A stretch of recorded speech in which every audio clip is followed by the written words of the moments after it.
नमस्कार भगिनींनो, स्वागत आहे तुम्हा सर्वांचं आपल्या ॲक्टिव्ह करिश्मा यूट्यूब चॅनलमध्ये। बघा, आपण सर्वांना माहिती असेल की वडवळ येथे बघा, पेन तालुक्यातील वडवळ येथे अंगणवाडीमध्ये येणाऱ्या पोषण आहारामध्ये एक मेलेला उंदीर सापडलेला आहे। त्या घटनेची नोंद आता विधानसभेपर्यंत गेलेली आहे।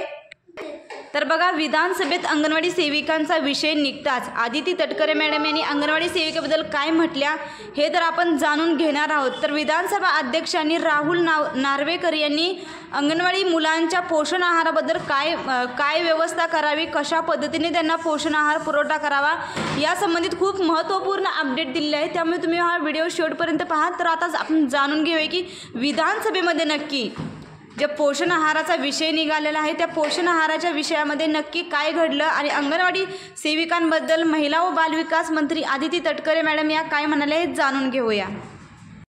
आधीच अंगणवाडी सेविकेच्या ते निदर्शनास आली आणि त्यामुळे ही कोणापर्यंत अशा पद्धतीचं पोहोचली नाही, ती दक्षता अंगणवाडी सेविका आणि यंत्रणेने निश्चितपणाने दाखवली। मंत्री महोदया, एकच मिनिट मंत्री महोदया, हा जो विषय आहे हा शेवटी लहान मुलांच्या आरोग्याशी संबंधित आहे, त्यांना देणाऱ्या आहाराशी संबंधित आहे।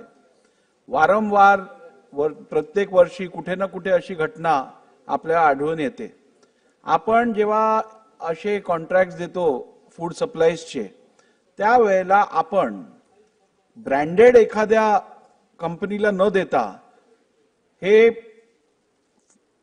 साधारण कुठच्या तरी कंत्राटदाराला देतो, त्याच्यावरती कुठचाही निर्बंध नसतो, त्याला त्याच्या रेप्युटेशन बद्दल कुठची फिकर नसते। आपण जर एखाद्या ब्रँडेड कंपनीला हे दिलं तर किमान त्याला त्याच्या ब्रँड व्हॅल्यूची किंमत असते, तो काळजी घेतो। तर शासन या संदर्भात विचार का नाही करत की आपण कॉन्ट्रॅक्ट देतानाच एखाद्या रिस्पॉन्सिबल एंटिटीला द्यायला पाहिजेत? या विषय शासनाने गंभीरपणे घ्यायला पाहिजे।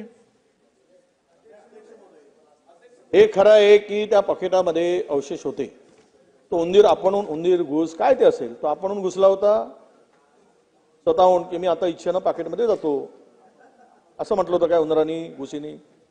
हे जे सांगलं जातं याचं उत्तर जे आहे म्हणजे तुम्ही विचार करा। आणि 2 ठिकाणी लॅबमध्ये नमुने पाठवल्यावर ते चक्क नकार देतात।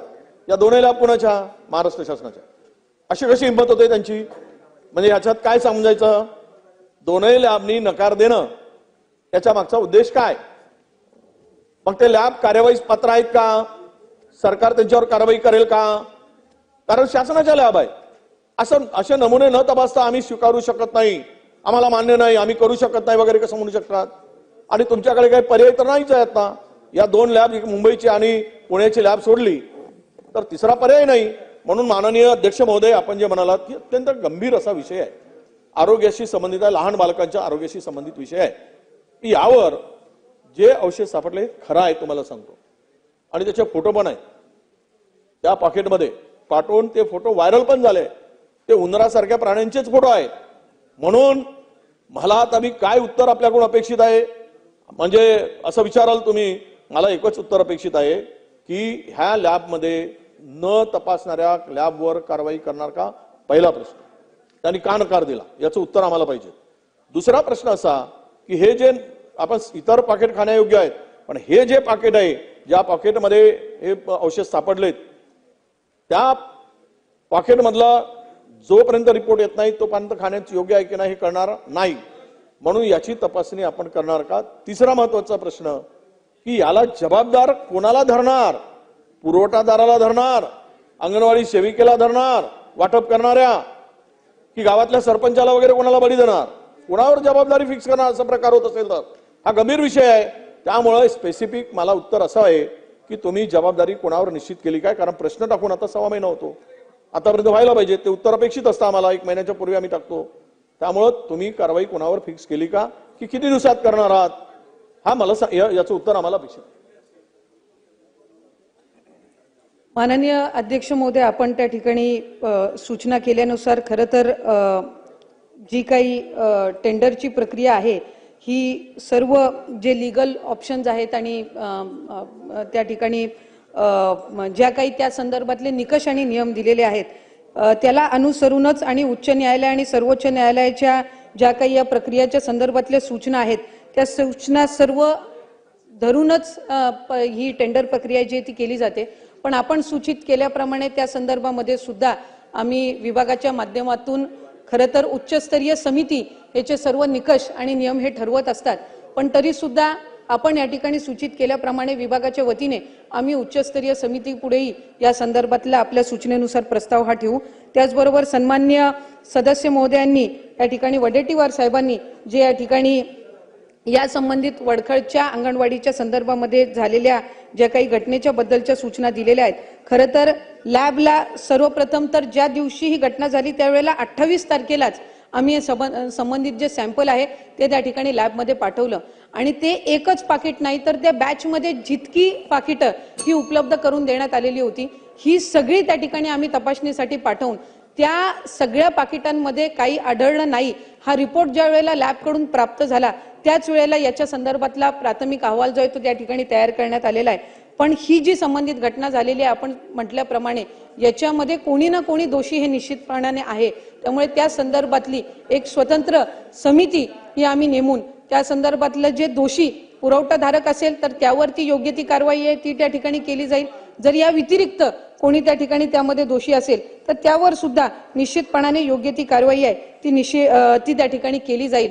आणि ती करत असताना ज्या वेळेला ही त्या बॅच मधली जी वितरित केलेली पाकिटं होती ही सुद्धा 12 तासाच्या आत त्या संबंधित ठेकेदाराकडून बदलून घेऊन. तर बघा अशा पद्धतीने अंगणवाडीच्या आहारामध्ये जो पोषण आहार दिला जातो त्या पोषण आहारामध्ये उंदीर सापडला आहे आणि याची चर्चा सुद्धा सर्वत्र चालू आहे. आणि आता अंगणवाडी सेविकांना हा व्हिडिओ टाकण्याचा एकच माझा उद्देश आहे की ज्यावेळेस आपण अंगणवाडीमध्ये THR उतरवून घेतो त्यावेळेस आपण अंगणवाडीचा THR व्यवस्थित आहे का नाही हे चेक करून घ्या. प्रत्येक पाकिटांची संख्या ही प्रत्येक अंगणवाडी सेविका व मदतनीस यांना विनंती आहे की मोजून घ्या.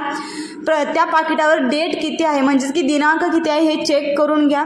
जर अवैध दिनांक असतील तर ते पाकिटं घेऊ नका किंवा फुटलेली लूज पॉकेट आहेत ते पॉकेट घेऊ नका. पूर्ण पॅक बंद माल असेल तरच घ्या.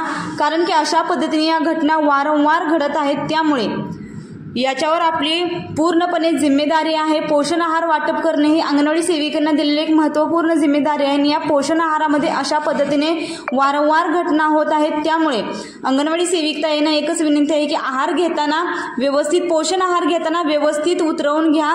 लूज पॉकेट घेऊ नका. पाकिटांची संख्या मोजून घ्या. तसेच तो THR खराब झालेला नाही याची काळजी याची चेक करूनच घ्या. आणि THR आल्यानंतर 3 ते 4 दिवसाच्या आत वाटप करून घ्या. बघा जास्त दिवस अंगणवाडीमध्ये पोषणाला आळ्या किडे लागू शकतात. त्यामुळे अंगणवाडी सेविकांना माझी या व्हिडिओच्या माध्यमातून फक्त एकच विनंती आहे ती म्हणजे THR व्यवस्थित उतरवून घ्या. पाकिटांची संख्या मोजून घ्या. THR चांगल्या रीतीचा आहे का हे चेक करा आणि THR आल्या 3 ते 4 दिवसात तो THR संपवून टाका.